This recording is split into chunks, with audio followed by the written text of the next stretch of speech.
This post is about provision. Welcome in, welcome to the YouTube. And today I think we need to talk about this thing that we call provision. And so often in relationships, in the household, when you are out looking for a man or you're out looking for a woman, the concept of leadership comes into play, and it's tied to, you know, being provided for and the person providing. And we need to understand what provision is. So, as I always say, how do you know the word if you don't know the word? Well, I don't say that. Mr. Myron Golden says that, and I just adopted his principle. It's brilliant. But how do you know the word if you don't know the word? Provision. It means to look ahead. It means to prepare. It means to make provisions for the future, to arrange, to plan. So that's what the word means. But how does it apply in real life? Well, let's see what it is not first. Because far too often we hear people say, it can be coming from a man or a woman, right? You or the man in the relationship is supposed to be the provider. I agree with that. That's biblical. I agree with that. Yes. But they far too often assume provision is something that is requested. Okay, provision is a characteristic of the person who is in front, who is the leader, who is the head of the household. That's just true. So provision is not giving. Provision is not giving. But far too often, there's a sneaky, very clever process underlying all of this rhetoric when we start to hear, well, the man is supposed to be the provider of the house. It's an underlying unseen tone socially that we've kind of just adopted without even really doing any due diligence. And remember, discernment occurs in 3 steps. Discernment occurs in 3 steps. And I'm going to list them in order. The first order is observation. You must observe a thing first. And observation is not only with your eyes, it's with your taste, it's with your ears, it's how you detect existence. Okay, that's what observation is. But observation is part of a bigger scheme called sight. And sight is ruled and managed by your mind, not your brain. So the first step is observation. The next step is verification. You must verify the thing that you are now observing. So if you observe with your ears a bird chirping, and like, oh, okay, I think a bird is chirping. So now you must verify it. That's the next step. But you hear the bird chirping inside of your house. So it can't be a bird because all your windows are closed. Your doors are closed. It can't be a live bird. And the TV is off. What's happening? Is somebody playing a prank on me? So you go in your living room and you find that your son is pranking you with a portable speaker and he has bird noises on it. Okay? So you verified first or next. But then the last step is certification. Okay? Observation, verification, and certification. Discernment is not a quick process. I don't know where that concept came to be. Discernment is not a very quick process. Discernment requires processing, thinking, reasoning, and so when we talk about provision, something unique is happening. when you understand that, like the definition, okay, first we observe the word, okay, provide. Next, we are verifying the word, okay, and we verify the word by going into the definition. And we also verify the word by reviewing its application into reality. Okay, how does this definition actually play out in reality? This is part of verification called examination. Okay, and it's really not a complex process, but I just need to break it down to you so that you know, like, come back to the video, okay? Just come back to the video and listen to it over and over again if you need to. Send it to somebody who you know needs to learn this, okay? So, and certification, the last step is what we call belief, okay? Are you going to accept this as real, or are you going to reject this as fake? This is what certification is, okay? Just like when you complete your online certificate for, nursing, whatever. That's just an example. You get your certificate, and now the organization presents you with a certificate and says, "Hey, Kyle, now you are a certified nurse." Okay, that's just an example. I know there's a lot more to that goes into it, right? But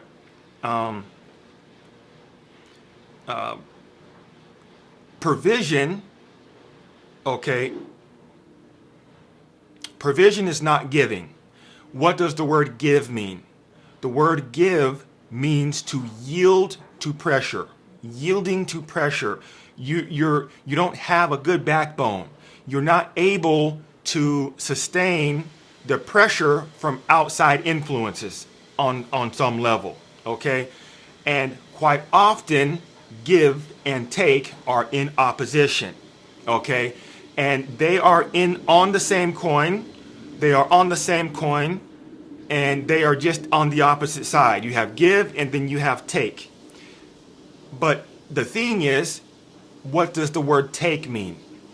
What does the word take actually mean? Well, take means to seize by force. To seize by force. So taking is when you don't request. It's more so you have tactics to remove the thing that you are wanting in that other person, whether it be their money, whether it be their house, whether it be their social media platform, whether it be their voice, whether it be their influence, anything, their car, their clothes, their family. If you're trying to take what they have or remove what they have by force against their will, remember, by force means it's like against their will. If they're not agreeing to it, it's by force. And try to remove your feelings from this lesson, because it can get really, really zesty, okay? But oftentimes you'll see it with like child custody battles. One parent will use the child as some type of like tool. It's a weapon, it's an emotional weapon for the other parent, the non-custodial parent, the parent who does not have the child living with them, as means to take money. And then, but we here, especially here in the United States, will get our emotions involved. And this is where cleverness comes in. Clever means an expert thief. You are expert at stealing things. You are really good at not letting people know that you're actually stealing from them. So oftentimes you'll hear people who don't have the child living with them complain. Why are you forcing me, forcing me to pay court-ordered child support? Okay, court-ordered child support. Oftentimes, so in that example, you'll see the giving and taking. Yes, the non-custodial parent might give money through the courts to the other parent for the child, but it's masked in such a way that it seems very like it's an obligation that must not go unanswered.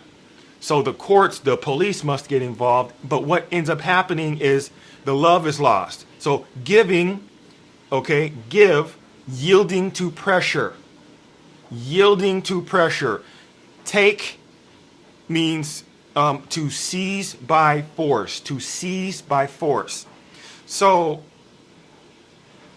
what is provision and how is it different from giving? So remember the word provide. It means to prepare, to supply, to look ahead, okay? When you understand that in reality, so let me just tell you what it's like in real life. Provision is a series of offers, okay? You are just simply making aware, you are communicating that something is present, and if you want to come and get it, receive it, listen to it, experience it, have it, it's up to you. The choice is yours. You can stay where you're at forever, or you can come here. A good example about this is in your like your soup kitchens, like when people feed the homeless. Quite often, they just it's open to the public, but it's designed for people who are actually homeless. So but any more than likely anybody can come and eat there. They are offering, they are not yielding to any pressure. They're saying, hey, if you're homeless, if you're going through an unfortunate situation, here is some food. Come and eat or don't come and eat. Okay? We're doing it out of the love of our hearts. Okay? So just like my YouTube channel, it's an offer. Like I am offering you to come and listen. You don't have to listen. You don't ever have to subscribe. You don't have to like this video. You don't have to buy my ebooks. So, and I'm getting to where like money comes in into like a little bit later.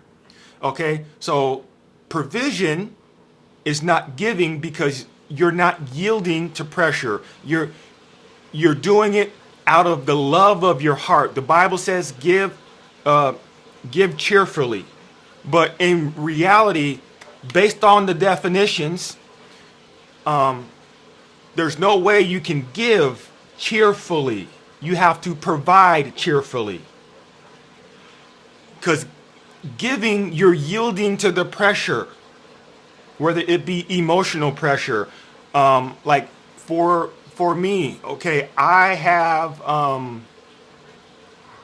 online courses, I have ebooks, I have all this stuff. I also have free stuff. Like right now, you're listening to this for free. I'm not charging you for this. I also have free stuff you can download. If you're going through procrastination, if you're an empath, I have free stuff. Free. Just go on there and download it. But the thing here is when I would first start charging for like my ebooks and the one-on-one calls and my coaching programs, I got a lot of people in the comment section of any like all my platforms saying, why are you charging for this? And initially that made me feel like a scumbag, you know? Initially that made me feel real bad. I was like, well, I am trying to help people. I am trying to make people free of procrastination. Help them learn how to get rid of these demons. But then I learned the value of money. Okay? Not that I love money. I don't love money. Money is only valuable when it's moving. That's why money is currency. When the current stops, so does the value. You only observe the value of money when it's in motion. That's true. Okay, that's true. And so the greatest among you will be a servant, and I'm going to get there soon. So when you provide, okay, when you make offers as a business person, making offers is not forcing people, but you will get people who are possessed with the demon of mammon, which is the demon that rules over greed, that will try to get you to give away your stuff for free. Give your whole business away for absolutely free. Do it for free. So you never hear people complain about McDonald's being charged. Like you never hear people complain that you have to buy a car. They complain about how expensive it is, but they don't complain that you have to buy it. Now, only like rarely you actually hear people say, oh, well, I shouldn't have to buy food. Usually it's, oh, eggs are getting too expensive. Eggs are getting too expensive. So it's interesting. It really is interesting once you understand like the flow of things. When you serve more people, okay, the greatest among you will be a servant, okay? You serve any person by providing, okay? Provision is value offered, okay? Provision is value offered. What value are you giving to me? That is provision. And I'm letting you know that the value is here by an offer. Okay? An offer is, hey, I have this valuable thing for you. If you want it, take it. If you don't, cool. That's an offer. So, it's astonishing. It's astonishing that more people don't understand that. Especially business owners, you need to be making more offers. Like, make as much offers as you humanly possibly can. In your, your marketing funnel, you should have like a marketing campaign on your business at least once a month. At least once a month. For your email list, at least once a month. I do it more than once a month. And I have a healthy email list. You need to make more offers. So provision, okay, the greatest among you will be a servant. When you serve other people, more than just one person, more than just your manager at work. This is why so many people are stuck. It's because you're only serving one person, your boss. And he's paying you one check. Okay, one check. You might get paid monthly, you might get paid every week or bi-weekly, but it doesn't matter. You are getting paid from one person. You're never going to be great doing that. You're never going to have a sense of fulfillment. It's like logic there. So the greatest among you will be a servant. That means you need to serve more people. Provide for more people. Make offers for more people. Make or create value on all levels. Have free stuff. Lead magnets. Have things that are low ticket offers like your ebooks. your mini courses. Then you could have your online courses, which are like a couple of $1,000s. Then you have your like your one-on-one coaching stuff, which is tens of thousands of dollars. Then you have like your VIP experience, like your stuff that I do, like your Alaskan retreat, your Alaska spiritual retreat, where it's like $50,000 per person. People get into that, okay? People have the money for that. But everybody cannot do everything. So, whenever somebody complains to me about why isn't your stuff for free, I say, hey, I have free stuff for you. I have a checklist for procrastination. It's free, 10 steps. Why is your ebook, A Piece Called Love, not free? Well, I have Empath self-care checklist, actually. It's free. But people don't value what they don't pay for. So if things are free, they don't value them. Why? Because the value in money is in its currency. It's in the current. It's in the flow. If money does not flow, the thing that they exchange for it is not perceived as valuable. They may appreciate it, but they do not value it. Value is intrinsic worth. The word value means intrinsic worth. Okay? Worth is an earthly amount.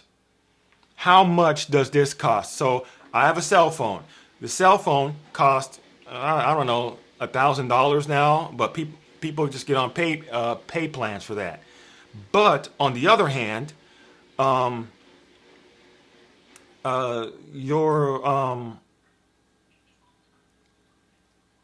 like if you legit got a free cell phone, you probably would never use it. You probably would just buy a new phone in about a month anyway. You didn't value it. You appreciated it. Oh, thank you. Thank you for this free cell phone. But I'm still looking for my phone. It's not valued. It's not valued. So I've given away free ebooks. 80% of the people did not read them. I've done free one-on-one sessions. 98% of the people who booked the free sessions with me have not shown up. And I've wasted my time sitting in front of a computer just like this, silent, waiting for them to show up. I wasted days, weeks probably, on people because they didn't show up. I have had like, I don't know, 10 people, I think, that I've given my coaching program for free in my early days. And every last one of them flaked. I told them up front, the first session that you miss, we're done.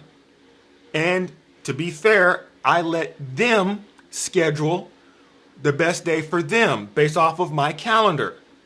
So, I'm not putting them like, their date in where they might have a doctor's appointment or something. But 100% of the people flaked. So they did not value it. They appreciated it, but they didn't value it. Everybody who paid, they always showed up. Everybody who, I'm guessing more people who purchased the ebooks, I'm pretty certain they read them or started to read them. I know people buy stuff and don't really do that, but so that's that, okay? Provision, okay, is about offers. An offer is when you are communicating that value is present and available for reception. So, provision, it's planning. You are just saying, hey, I know you get hungry and I know you don't have anywhere to eat. You are more than you're welcome. I'm inviting you to come and eat at my house. Okay? But do not take offense to people who make offers, because they have not forced you. And I know people hate the salesperson, the salesman. And really, some salespeople are horrible people. Yeah, that's true. There's horrible people everywhere. But the thing about salespeople is why we have this conception, or like this misconception. Excuse me, this misconception about salespeople. It has to do with the feminist movement. That's just true. And all men are bad, and the men who sell must be evil. Okay. And it's actually way more. It gets way deeper than that. But that's like the very glossed over thing that I'm really not going to get into.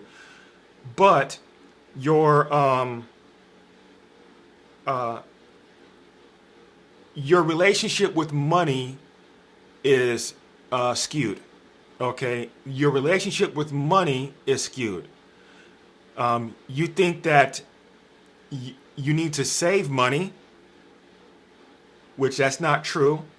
You need money to flow, but you need to buy the right things. You need to buy things that will make you money, like assets, okay? Or courses that will teach you how to write your book, or get out of procrastination, or how to learn spirituality and how it's really just every part of your life. How to talk to God, how to pray, how to do the things that you want to do that will make you more money. That's the truth, okay? And one misconception about money is you think that rich people are evil. That's not true. Oh, they're greedy. That's not true either. Okay?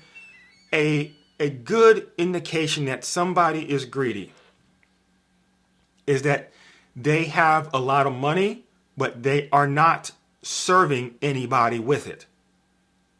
So, meaning they don't have any employees. They're not hiring people. So people like Bill Gates, is he a good person? I don't know. I've never met him. I'm sure he's done bad things in his life. I'm sure he's done good things in his life. But greed, I can probably say that he's not. So because he is serving so many families, so he has so much employees underneath him, like underneath his business, he's taking care of so many families. The greatest among you will be a servant. He is paying so many people. Actually, greed, the demon of greed, which is called mammon, he makes people poor, not rich. Because greed is the obsession of the hunt. Greed is the obsession of hunting, not catching, not hoarding. The hoarding part is gluttony.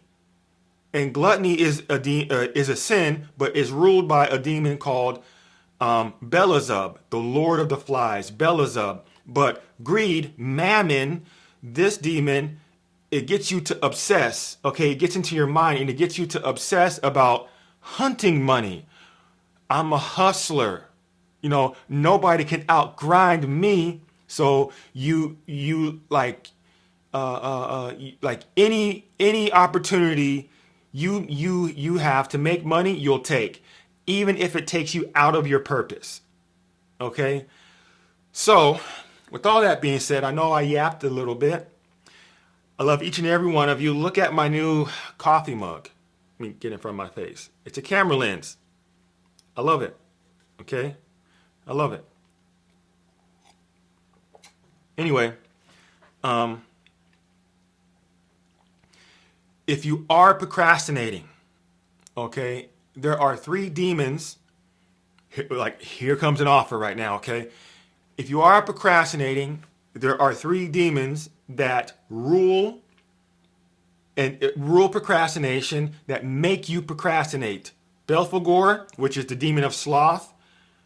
Asmodeus, which is the demon of lust, and Ashtaroth, which is the demon of hesitation. Okay, those three demons work individually and collectively in order to make you procrastinate and never let you finish anything again.